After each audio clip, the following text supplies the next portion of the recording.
Hi, everyone, and welcome once again to a Hobby Memorial Library event. We are thrilled. You know how we're doing the environmental science? Well, we have a very special guest today. We have archaeologist, Fort Hood archaeologist, Mr. Sonny Wood, and he's with the Cultural Resource Management Office, and he's going to give us some really cool information today on archaeology. So, hi, Mr. Wood, how are you today? Good, thank you. I appreciate it. Yeah, well, go ahead and take it away. All right. Well, I appreciate everyone's time here as I share these slides. Like she said, my name's Sonny Wood. I am an archaeologist with the Cultural Resource Management Office with the Natural Resource Management branch of the Environmental Division, Directorate of Public Works, Fort Hood Garrison.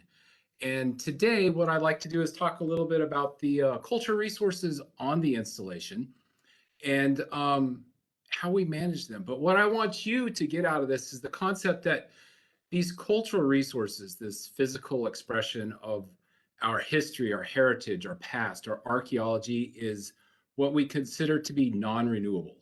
And some of these renewable resources are significant or important on both a local level and a national level. So next slide here. There's many laws and regulations that dictate how and why we manage the cultural resources.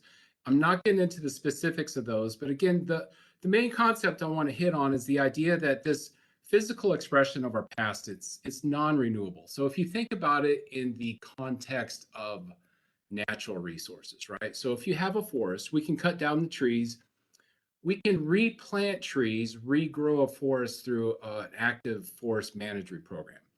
Um, we can dam up a river, we can make a wetland, we can plow up grass, plant grass, and make a grasslands. Those are renewable resources. In that same context, if we had threatened or endangered species, we could protect those species, bring up their population number.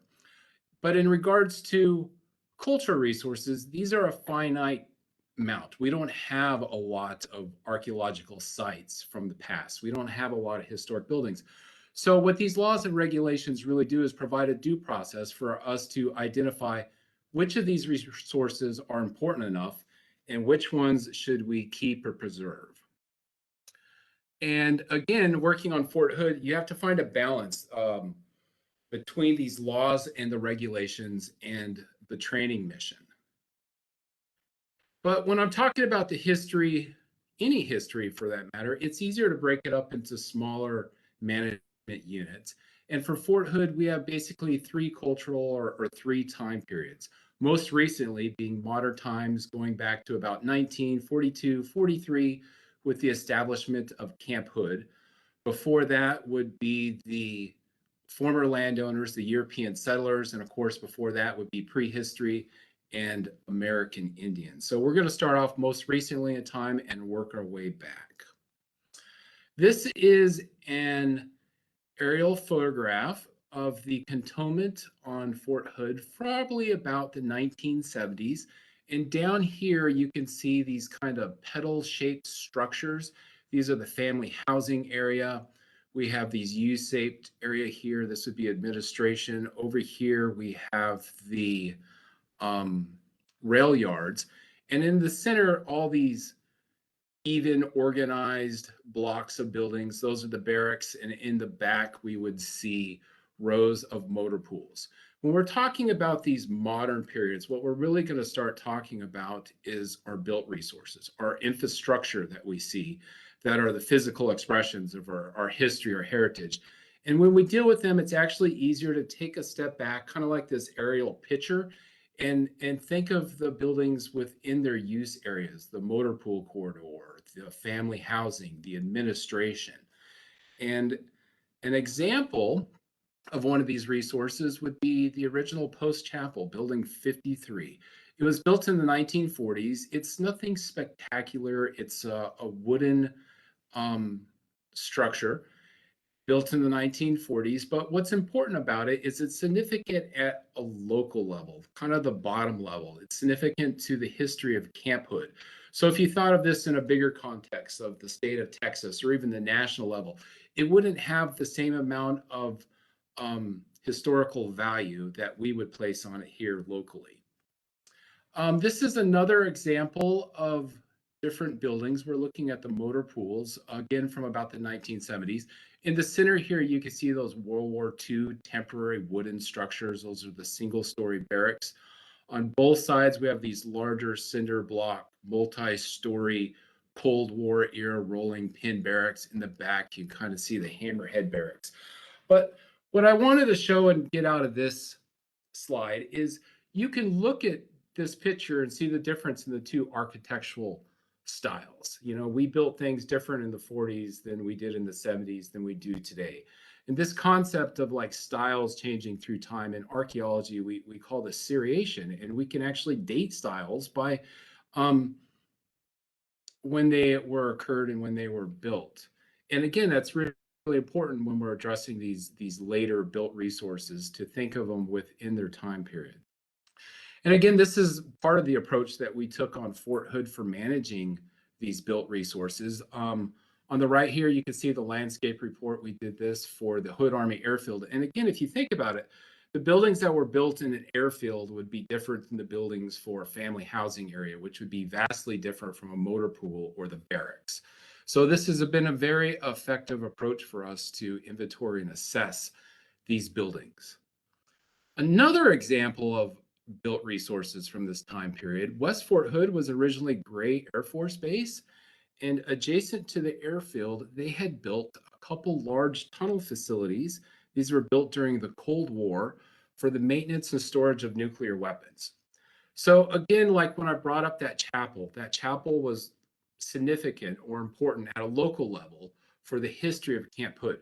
But if you start talking about these tunnels, these were built for a larger context, a larger idea. This was built for the maintenance and storage of nuclear weapons during the Cold War. So we're not talking about a local level here. We're starting to talk about a national level and even a global level. So these were large facilities. These were actually eligible for listing on the National Register of Historic Places. And it isn't just tunnels themselves, it's all the infrastructure. Remember, I told you these later periods, it's both the buildings and the infrastructures that we have to inventory and assess. So these are part of the guard towers and stuff associated with those tunnels, the larger part of them. And again, when we're talking about these later periods, you have to remember there's more than just the buildings. You know, we still have soldiers alive that were stationed at Clean Base that still remember part of that history, that heritage of what it was like to be there. So again, we took a step back and took a different approach, and we documented part of those histories through a series of oral history projects focusing on those tunnels. And it was very effective for us to find that balance between the training mission and the laws and the regulations for these cultural resources. Camp Hood becomes a permanent post in the 1950s, renamed Fort Hood. Before that, again, it was that temporary wooden structures camp from World War II. And we do not have many resources from this time period. Soldiers lived in tents. They were basically training out on the landscape, using what was left of the homesteads for training exercises. And one example that we do still have is the remains of this. This is a World War II mock village that was built for soldiers. So they had a replica of a European town that they could trade in. So they were kind of more familiar with the resources when they went overseas. And this is what it looks like today. Down here in the bottom, you can see it was built by Company A, the 374th Engineer, 1940. And I believe that was a 2, even though that section is broke off. Again, as we get later in time, we're starting to lose connection with the people that were alive. So we do not have a lot of oral histories or people that we can talk about who built this. But what we do have are the physical remains of these training infrastructures. And this is where more of that concept of the archaeology starts to come into play, you know, our observations, looking at the old documents and the maps that we do have. With that being said, we do have other training infrastructure across Fort Hood. We don't have a lot, and it's kind of interesting to mention here that the same way with the buildings, that you can say that building styles change through time, and we can date those buildings by knowing those styles. You can kind of do the same thing for the training infrastructure, that the way we trained for World War II is different than the Korean War, the Vietnam War, or more recent modern conflicts. And moving on, we have other resources. This is a mural that was painted by German POWs. We had 2 POW camps on the installation. There's nothing left of those POW camps, but what we do have are things like this mural. It is now boxed up and it is housed at the Center of Military History at Anniston Army Depot. Other examples, this is a letter that is postmarked Prisoners of War Camp, North Camp Hood. And on the bottom here, this is a well casing, the above ground flute that would keep sediment and water from washing into a hand dug well that was built by the prisoners of war. They were actually sent out into the training areas and in the community to do public work projects. Next, all right, so this is getting into our next time period or cultural period. On the left, you see a couple pictures of homesteads from the Depression era. And on the right, you're looking at a map. That grayed in area is the actual land acquisitions from Camp Hood in the 1940s. And those are all the towns and the communities that were here before the Army. And a lot of our roads and infrastructure are actually named after these communities. So this table here on the left lists these communities. And what I wanted to show you right here, Camp Hood was established, and this is what happens to these communities. They cease to exist because the Army acquired the land for training soldiers for World War II. And if you look at it, some of these communities like Ruth, it had all the trappings of a large rural community for Central Texas, from a church all the way down to the store. And you look at other ones like Willow Springs. Willow Springs is interesting. It's actually an exit here in Killeen. And Willow Springs was incorporated into the city of Killeen. So you can see these communities that did exist right on the outside of the installation. Another example would be Pidcoke. And one that's always kind of caught my attention here is Hampton, right here, just a little flash in time. It was here and gone way before the Army was ever here. And we still have cemeteries on the post that are directly associated with these European settlers, and we still have interments and burials at these cemeteries. So the descendants of the original landowners still have a direct tie or link to this installation. And these are some more pictures of these early homesteads down here in the right-hand corner. This is a picture of the Tama Community Store. I believe that's one of the older pictures we have. Again, the further we get in time, the less documents, photographs that we have from these time periods. This is pictures of what the current homesteads and sites, historical sites of Fort Hood look like. Primarily what we're looking at and talking about here are the built resources, the chimneys, the foundations, the water features, which were kind of important for the early Camp Hood days. When the Army first acquired the land, they required the original landowners in the 40 acquisitions to leave one outbuilding and all water features, because this is what the soldiers used to get their water from and train in. And these are pictures of some historical artifacts from Fort Hood. But reason why I put those in here, because like the more modern periods, we have these physical expressions of these sites. But what we also have, we still had descendants of people that lived here, and some of the individuals were still alive that remembered what it was like living in these towns before Camp Hood. So we did a series of oral history projects to document and record a part of that tradition and those oral histories. Again, it was very successful. And moving on, out of that oral history project, this was kind of interesting. I wasn't here at the time, but one of the gentlemen they had talked to as a young kid, he would come onto Fort Hood and they would trap animals. And he would follow his dad and his uncles on these wagon tracks. That's what these incised lines in the bedrock are, wagon tracks. And he told the story that they were following the old corn trail. So if you know anything about the local history from Bell and Coryell County, there's stories of the old corn trail where they were moving grain from down south up to Fort Gates. And I always thought it'd be interesting one day, if I don't do it, maybe some archaeologists after me will be able to corroborate this guy's map with the idea that this is what they call the Old Corn Trail. And maybe one day find another piece of the puzzle to actually confirm that this might be the right location. But anyways, this is a neat little tidbit to those oral history projects. We have rock art on the installation, not a lot. And down here in the right-hand corner, this one is obviously associated with the European settlers of 1874. And here we have a little bow and arrow glyph and a sunshine. And do you all see the cowboy? Here's a cowboy hat, the head, got some bow legs, his arms are sticking out, maybe holding a gun. These glyphs are what we would typically associate with historic Plains Indians. And because they represent an aspect of their culture and their heritage, we actually consult with several different federally recognized Indian tribes that have a stake in these resources on Fort Hood. We have one spot that is dedicated for the reburial of prehistoric Native American human remains. It's the Comanche Indian National Cemetery. These would be archaeological remains that have to be reburied. So these are not modern burials.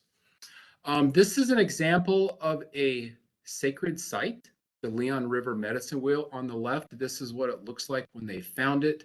This is what it looks like today. It's been rebuilt, rededicated, and we still have Native groups coming out here and practice ceremony several times a year. And again, like I was talking about in those earlier periods, once further we get back in time, we don't have these oral histories. We don't have the documents. We don't have the pictures. So we actually start relying more on our archaeological techniques, the basic observation skills and science and stuff to explain and understand these resources, the physical aspect to the history that we find.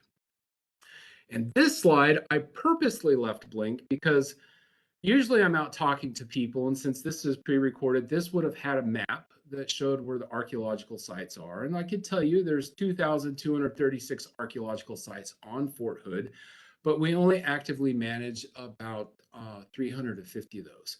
Just because it's old doesn't mean we draw a circle around it and keep it. We only try to focus on the most important sites. If it is something like the significance of the chapel from World War II, or if it's tunnel facilities associated with the Cold War or a sacred site. But I am not showing you this map because I do have to tell you, we've had issues on Fort Hood in the past where people try to get on to illegally dig for artifacts, to loot the sites for arrowheads and stuff, and that is illegal. So I said my part and no map. But anyways, the prehistoric archaeology on Fort Hood is quite interesting. We do have a lot. This is a rock shelter site, and these are quite interesting. Through the excavations, we're able to tell if these are short-term occupation or long occupation sites. We could tell the seasonality. We could tell what kind of food they were eating. And this next slide is a picture of different resources we can find quite easily on the surface. Down here in the bottom right-hand corner is me standing in front of a large mound. And here in the top, we're looking at a hearth, a fire pit. And down here, you can actually see a line of these burnt rocks from the fire pit. And up here is one that's opened up. So what people would do prehistorically is they didn't build fires like we do in modern times. What they would do is dig a shallow pit, build a fire in it, let it burn down to coals, put slabs of rocks on top of those coals, their food on top of those rocks, another layer of rock atop that, and build a fire from the top. So you're actually baking your food through a layer of two hot rocks. And what you're looking at here in this picture in the top left-hand corner is actually what these features look like after they've cooked their food. So the bottom, you can see those slabbed line pit with those rocks in it. And this pile right here in the bottom left-hand corner of that picture is the rocks that would have been on top. And these are just different aspects of the same type of cooking feature. This is what some of the most important archaeological sites on Fort Hood looks like. looks like a grassy field. It looks like a nice forest. There's no physical expression of the site on the surface. But when we test them and we dig into them, buried into the surface, we'll find intact sites, places where prehistorically people had camped. And this one right here is a late prehistoric camp. So we're talking Bowen area arrow time frame where they had actually killed, butchered, and ate a bison. And this site right here is really important because it's stratified in the sense that at the top surfaces of it, we find more recent camps, and at the middle, we find like middle-aged camps, and the bottom, really old camps. So through time, in this one site, we have series of camps that people are staying in the same spot. And these are the sites that we focus on prehistorically that we try to incorporate and manage. So it brings up the question, how do you manage archaeology sites and buildings and stuff on the installation? Buildings are a little different, but for the archaeology sites, we have a few tools in our toolbox, so to speak. And the most important one we have is avoid by design. So we try to get incorporated early into the planning processes before the training exercise, before the construction, actually before you start drawing the plans for a construction project. Because if it's going to be sited in an area that is near one of those important stratified sites and it is going to impact it, we can avoid it by moving over 10 meters. So avoid by design is a very powerful concept that we try to employ a lot of the time to protect these resources on Fort Hood. But sometimes, like the picture on the right, this is a site that is just naturally eroding out of the landscape. And on the left, you're actually looking at, again, some of that burned rock from those fire pits that was found from an inadvertent discovery. So in these situations, sometimes we have other tools to help manage these sites. Early on, back in the 70s, they liked to barricade sites. This was actually that petroglyph site with the little cowboy on it. And these are the big rocks that they used to barricade it. And down here is a picture of one where they barricaded in the 80s. I'm not a big fan of barricading. It's not very successful because you give it 10, 15, 20 years, the landscape changes. Some of these trees die from drought. We have flood, it changes. And actually, these barricades can actually become sediment traps and change the flow of water where you're actually increasing the erosion across the sites. One approach that we do try to employ on Fort Hood are the pictures on the left. These are sites that we actually cap. We'll come in and put large rocks down on the bottom and smaller rocks on the top to make a smoother travel surface. So if it's applicable for the site, if it's the right sediments and it's going to be beneficial, we actually try to cap and barricade them. And that's a very successful approach for, again, finding that balance with the training mission and these cultural resources. The last thing we try to do is something like this picture. That's actually excavate the site. It's time consuming, it's costly. On the other hand, we do get a lot of scientific information. We do learn a lot about these sites and the past, but some of the more important sites we'd rather preserve and protect in place. With that being said, so the program on Fort Hood is one of the older cultural resource or archaeology programs, and it's been around since the 1970s. You get to the point where we're managing more than just the resources, just the buildings, just the archaeology site. You have to manage the data that comes with this, years of documentation, the photographs, the records, boxes of artifacts. So the program actually becomes a lot more than just the physical expression that we see out on the landscape. So some key concepts that I would like to review with you all. Hopefully you understand the idea that these laws and regulations are providing this due process for our history, our heritage, or archaeology to identify which ones of these non-renewable resources are important enough that we should keep. And these resources can be anything from buildings, the archaeological sites, the prehistoric archaeological sites, to cemeteries, objects, anything of cultural importance. And lastly, you have to ask yourself the question, what is important? What do we preserve? And who is it important to? That's a key concept that we have to ask, because something that may be important to a Comanche elder, a representative of one of these federally recognized Indian tribes, may not be something important to me, or vice versa. So who it's important to is something we always have to ask, because there's many people that have a stake in the histories and the heritage of these places. So what do you need to know? Obviously, no artifact or fossil collecting on Fort Hood, public or state lands. Um, know where you're digging. That even includes on private property, because the process of excavation and digging, one shovel can destroy these non-renewable resources. We can't put them back together, at least for the archaeology sites. Do report finds. Some of the most important archaeological artifacts that we have on Fort Hood were found by soldiers or found by someone on a construction crew. Do report misconduct. If you know someone intentionally going to try to loot or disface or ruin one of these cultural resources, speak up and say something, because again, the concept that these things are non-renewable and we can't replace them.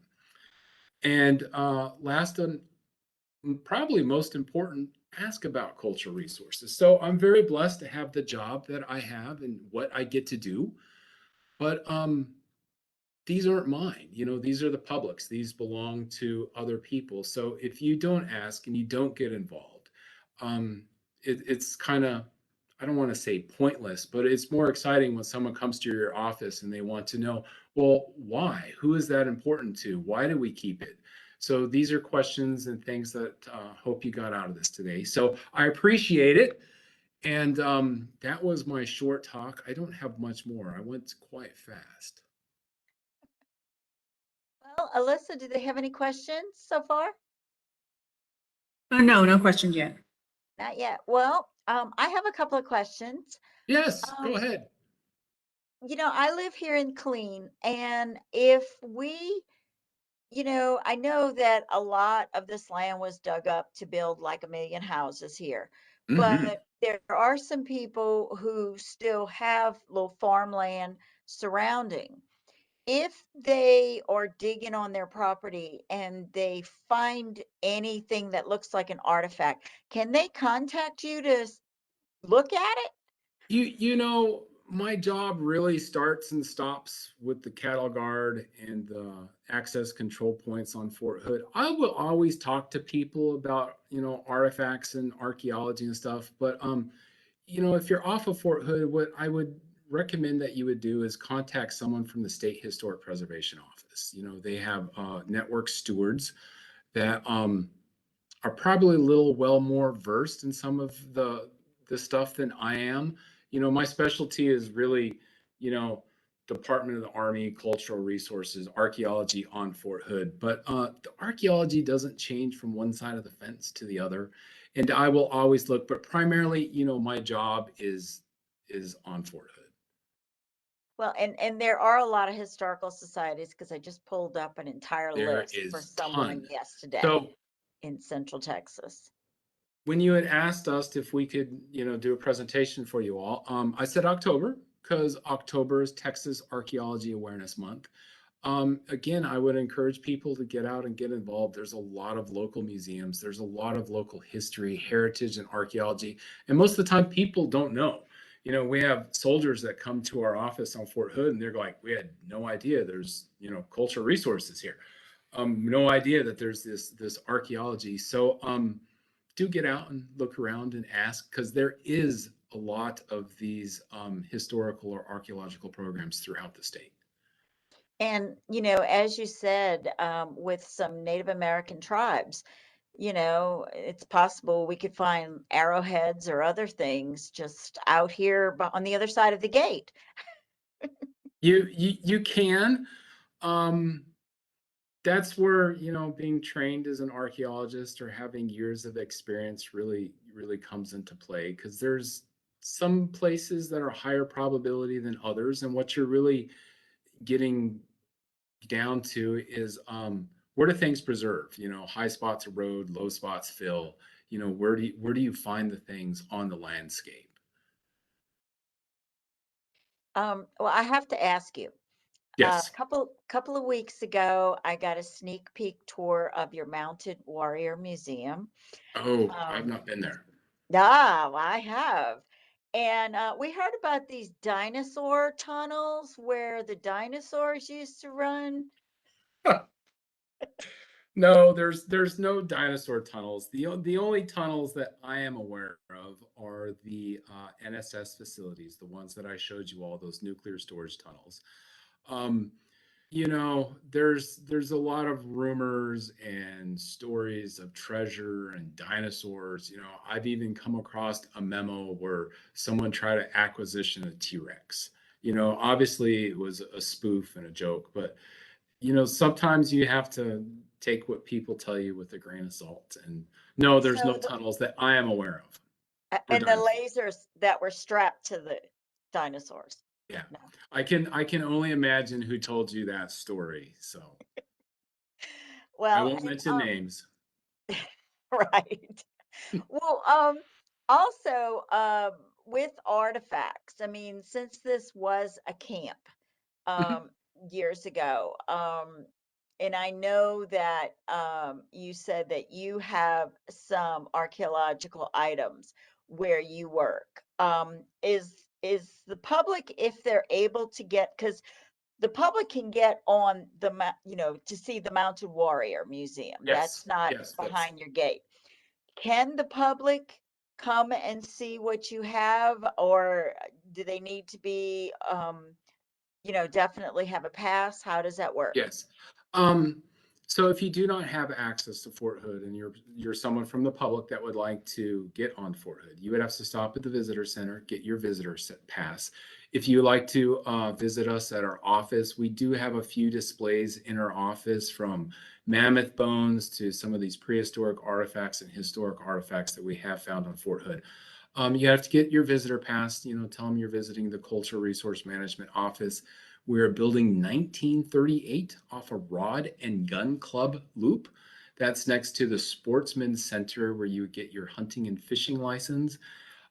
Usually I recommend people to stop by somewhere between 8 and 4. There's only 3 of us, and we try to have someone in the office, primarily during October because it's Texas Archaeology Awareness Month. We will get a lot more visitors. But yeah, again, this isn't my archaeology. It's the public. So if you're there and you get access, stop by and we'll chat with you, show you what we have, and neat stuff. And I've seen some of the cool stuff. He really has some cool stuff over there. Well, let me check first to see if we have any other questions. Alyssa, any questions at the moment? She walked away. Oh, it's all right. Oh, no questions. She told me no questions. Okay. Well, if anyone has any questions, we can always get those questions over to Mr. Wood here.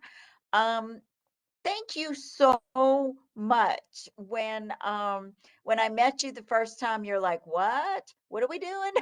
Yeah, I'm usually speaking in front of people, not myself in front of a computer screen. But so new experiences are always good. Thank you. Right. And we love the fact that our global students can just pretty much see everything that we offer them. So we're excited that everyone at CTC and in our community are able to, learn some really cool stuff from our community. So we want to thank you so much for visiting with us today. Um, it's always a pleasure.